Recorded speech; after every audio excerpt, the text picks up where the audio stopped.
ప్రభువైన యేసుక్రీస్తు నామములో మీకు సమాధానం కలుగును గాక. షలోం. ఈ ఉదయకాల సమయంలో ఒక ప్రాముఖ్యమైన ప్రకటన మీకు జ్ఞాపకం చేసి దేవుని యొక్క అనుదిన వాగ్దానాన్ని మీకు అందించాలని ఆశపడుతూ ఉన్నాను. కొంతమంది మతోన్మాదులు మన యొక్క యూట్యూబ్ ఛానల్ని హ్యాక్ చేయాలని ప్రయత్నం చేశారు, కానీ వారి యొక్క ప్రయత్నాలు ఏవి కూడా సఫలం కాలేదు. నా ఫోటోని, వాక్యం ప్రకటిస్తున్నటువంటి ఆ ఫోటోని వారి ఫోటో తీసుకొని ఆ ఫోటోని థంబ్నెయిల్స్గా ఉపయోగించి దాంట్లో వ్యర్థమైనటువంటి రాజకీయాలకు సంబంధించినటువంటి వీడియోలు, సినిమాలకి సంబంధించినటువంటి వీడియోలు, లోకానుసారమైనటువంటి కార్యాలకి ట్యాగ్ చేసి మన గ్రూప్లో ఉన్నటువంటి అనేక మంది క్రైస్తవులకి వాటిని ఫార్వర్డ్ చేస్తూ ఉన్నారు. ఇది మతోన్మాదులు చేస్తున్నటువంటి కార్యం. దయచేసి ఆ విషయాన్ని మీరందరూ కూడా గుర్తించాలని మనవి చేస్తున్నారు. అనేక మంది నన్ను ప్రేమించేవారు, సేవని ప్రేమించేవారు, సేవకుల్ని ప్రేమించేటటువంటి వారు మా దృష్టికి ఆ విషయాన్ని తీసుకొని వచ్చారు. దాని మీద కంప్లైంట్ ఇవ్వడం జరిగింది. కనుక మీరందరూ కూడా అప్రమత్తంగా ఉండాలని, జాగ్రత్తగా ఉండాలని దేవుని సేవకుడిగా మీకు మనవి చేస్తున్నాను. పైన చూసినప్పుడు ఆ వీడియో నేను పంపించినట్లు మీకు కనిపిస్తుంది. కింద కంటెంట్ మటుకు ముఖ్యమంత్రి గారి గురించో ఏదో ఒక పార్టీకి సంబంధించిందో ఆ లోకానుసారమైనటువంటి వార్తలు అందులో పొందుపరచి అనేక మంది క్రైస్తవుల్ని మిస్లీడ్ చేస్తూ ఉన్నారు. దయచేసి క్రైస్తవ సమాజం కూడా గుర్తించాలి. అటువంటి వీడియోని కొంతమంది క్రైస్తవులు మళ్ళీ ఫార్వర్డ్ చేస్తూ ఉన్నారు.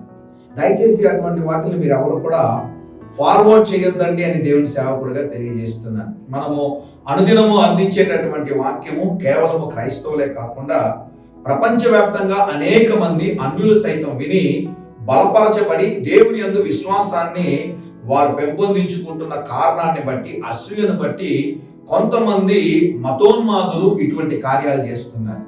దయచేసి ఇటువంటివి మీ దృష్టికి వచ్చినట్లయితే దాన్ని కంప్లైంట్ చేయడానికి ప్రయత్నం చేయండి. తిరిగి వాటిని స్ప్రెడ్ చేయొద్దని దేవుని సేవకుడిగా తెలియజేస్తా ఉన్నాను. అనుదినము మనం 2 నిమిషాల వాక్యాన్ని అందిస్తూ ఉన్నాం. తద్వారా అనేక మంది వింటున్నారు, బలపరచబడుతున్నారు. కనుక ఇటువంటి ఫేక్ వీడియోల్ని మీరు దయచేసి నమ్మొద్దు. అదే రీతిగా వాటిని మీరు సర్క్యులేట్ చేయొద్దు అని దేవుని సేవకుడుగా మీకు జ్ఞాపకం చేస్తున్నాను. ప్రభువైన యేసుక్రీస్తు నామములో మీకు సమాధానం కలుగును గాక. షలోం. ఈరోజు ఉదయకాల సమయంలో మీరు సకాలంలో దేవుని మందిరమునకు వెళ్ళి దేవుని స్తుతించాలని, దేవుని ఆరాధించాలి అని, దేవుని నామమును మహిమపరచాలని, దేవునికి కానుకలు మీ దశమ భాగాలు చెల్లించాలని దేవుని సేవకుడుగా కోరుకుంటా ఉన్నాను. ఈ ఉదయకాల సమయం కొరకు 2వ దినవృత్తాంతముల గ్రంథము 7వ అధ్యాయము 16వ వచనము. నా దృష్టియు నా మనస్సును నిత్యము దాని మీద నుండును. దేవుని యొక్క దృష్టి, దేవుని యొక్క మనస్సు నిత్యము దాని మీద నుండును అని వాక్యంలో రాయబడింది. దేవుని యొక్క దృష్టి, దేవుని యొక్క మనస్సు దేని మీద ఉండును అంటే ఆ కంటిన్యూషన్ పైన ఉన్న వచనం చదువుతాను చూడండి. నా పేరు ఈ మందిరమునకు నిత్యము ఉండునట్లు నేను దాన్ని కోరుకొని పరిశుద్ధపరచితిని. నా దృష్టియు నా మనస్సును నిత్యము దాని మీద ఉండును. దేవుని యొక్క దృష్టి, దేవుని యొక్క మనస్సు నిత్యం ఎక్కడ ఉంటుంది అంటే ఆయన కోరుకొని, ఆయన పరిశుద్ధపరచి, ఆయన కల్వరి శిలువ మీద రక్త త్యాగము చేసి ఆయన రక్తము పెట్టి కొన్నటువంటి సంఘం. అందుకనే నిర్దోషమైనది గాను, నిష్కలంకమైనది గాను ఆ దేవుని యొక్క రాకడల సంఘం ఎత్తబడే సంఘంగా ఉండాలి అని, ఆ ఎత్తబడే సంఘంలో మీరు సభ్యులుగా ఉండాలని దేవుని సేవకుడుగా కోరుకుంటా ఉన్నాను.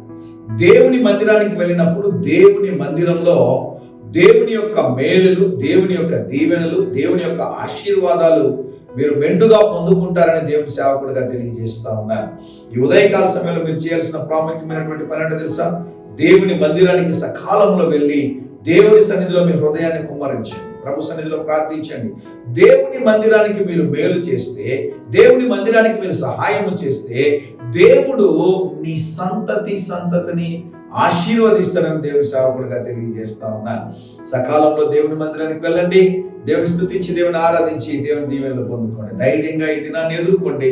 మీ ప్రతి అవసరతను దేవుడు సంధించును గాక. ప్రియ పరలోకపు తండ్రి, మా ప్రియులు తలపెట్టే ప్రతి కార్యంలో ఈ దినము జయమును దాయిచేయండి. యేసు నామములో ప్రార్థిస్తున్నాము తండ్రి. ఆమేన్, ఆమేన్.